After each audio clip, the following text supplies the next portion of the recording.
Ағаштар неге ашыланды? Мектепте ағаш отырғызу апталығы басталды.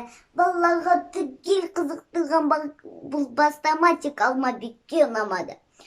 Алмабек айтады: орман қасында тұр ғой, орманға бара салмаймын.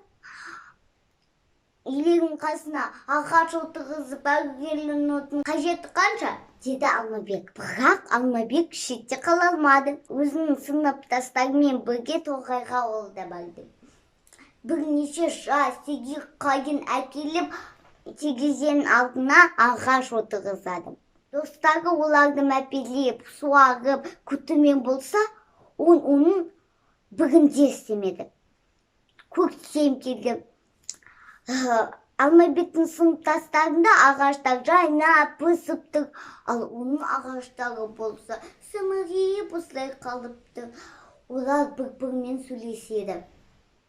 Бізде ешкім су алмаса, біз өліп қалатын шығармыз. Мұны естіген самал жел орманына жеткізеді. Осындай да осындай. Алмабек дейтін бала алып бағып сіздердің отырғызған туысқан шыбықтарыңыздың әлемі шүкіл екен. Аузағы жабылмайтын бұтақтар қайындар тегектерге Алмабектің қылығын бүкіл орман естіді. Бір күні Алмабек жолдастарымен бірге өзенге шомылуға келді. Олар шешініп келгенмен еді. Ауа райы күрт бұзылды. Аспанды сірескен қара бұлт басып кетті. Олар қорыққаннан үйлеріне жүгіре жөнелісті. Алмабекте жүгіріп бара жатқан кезде ағаштың жыландай сылтап майысқан бұтақтардың бірі кенет оның басындағы кепкасын қағып ұшырып жүрді. Ол кепкасын «Әне жетем, міне жетем» дегенде оның достары алысқа кетті. Ал кепка тоқтар емес, ағаштың қалың ішіне кіріп кетті. Сол кезде адам айтса нанғысыз ғажап оқиға болды. Ағаштар тіріліп кетті. «Әпәлем, Алмабек, қолымызға түстің бе?» деген жан-жақты ашулы дауыстар естіле бастады. Алмабек қорыққаннан шыңғырып жүрді. Сол кезде орманның қарт атасы айтады, жуан дауысы естілді. «Сенің жазығың сол, біздің бірнеше шыбығымызды әкетіп, олардың халі мүшкіл екен. Ағаштан көрген не жамандығым бар? Астындағы орындығын, алдындағы партан, қалам қағазына дейін бәрі ағаштан жасалады. Қысты күні азынаған бораннан қорғаймыз, жазды күні ыстықтан қорғаймыз. Сен соны неге түсінбейсің, неге бағаламайсың?» деді қартемен. Істің мән жайы Алмабекке әбден түсінікті болды. Алмабек айтады: «Кешіріңіздер, кешіре көріңіздер. Енді мен сіздердің балаларыңызды бағып отырып, мәпелеп өсіріп күтумен боламын. Уәде берем», деді Алмабек. Қарт айтады: «Жарайды. Онда болса үйіне бара бер». Алмабек үйіне барып алған ағаштарын суарып мәпелеп күтумен болды. Осылай орман Алмабекпен достасты.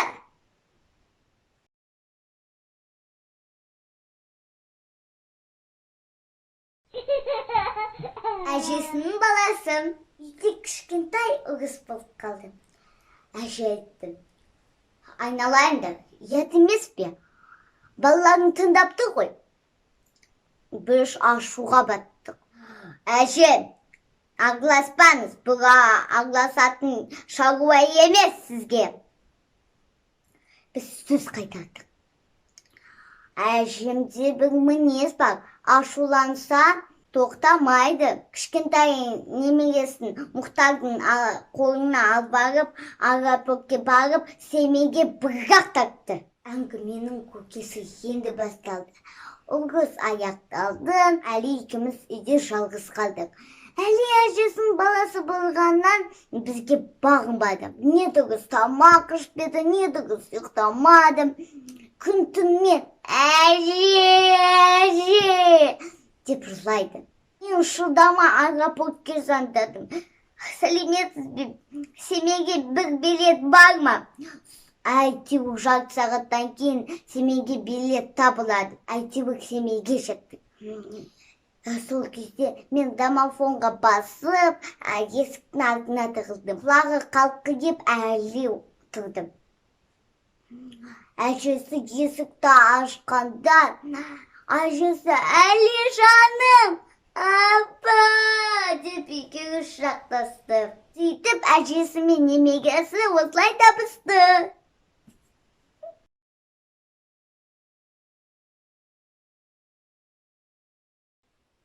Сәлеметсіздер ме? Мен сіздерге Бердібек Соқпақбаевтың әңгімелерін айтып беремін. Сол бір сапар. Ауданнан ауылға хат келеді. Лагерь ашылады. Лагерге жақсы оқитын 3 бала жіберіңіздер. Олар өзімен бірге бір пұт ұн, бір серке, немесе қой алып келсін. Ол олардың жейтін азығы болады. Қазіргідей ауылда машинелер жоқ. Бірақ арба да аз. Әйтеуір бір арба табылады. Арба айдаушы Базекең дейтін кісі. Ал еді мен, Садық, Ахмет 3 қойымыз жолға шықтық. Лагерге жол өте алыс. Және арба да ескі. Біз келе жатырмыз. Алдымызда бір ой болды. Базекең айтты: балалар, мүмкін түсесіңдер. Ал біз айттық: жоқ, біз жаяу жүргенді ұнатпаймыз. Базекең айтты: мейлі, отыра беріңдер. Біз ойдан түссек, арба аттардың аяғын қажап. Ол кезде аттар бір жаққа, арба бір жаққа. Мен арбаның астында қалдым. Ар жағыма қарасам, мен аяғым сынған. Ахметтің беті жығы. Садықтың аяғы қан. Базекең бізді боқтап. Қойлар бір жақта.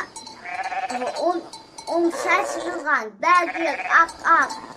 Сөйтіп біз аттарымызды бәрін жинап, қойларымызды жүктеп, лагерге келдік. Әйтеуір лагердің басшысы: біз балаларды қабылдамаймыз. Барыңыз, дәрігерге апарыңыз оларды.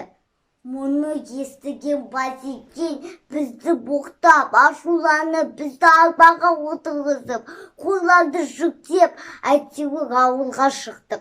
Біз келе жатырмыз. Тағы да ойға тап болдық. Тағы да аттар бір жаққа, арба бір жаққа. Мен арбаның астында қалдым. Бірақ арба менің иығымды, аяғымды орнына келтірдім. Мен қуанғаннан тұрып келе кеттім. Сол кезде Базекең маған антан қарап, әйтеуір бәрін жинап, ауылға келдік. Сөйтіп, бірінші рет лагерге барған сапарым осылай аяқталды.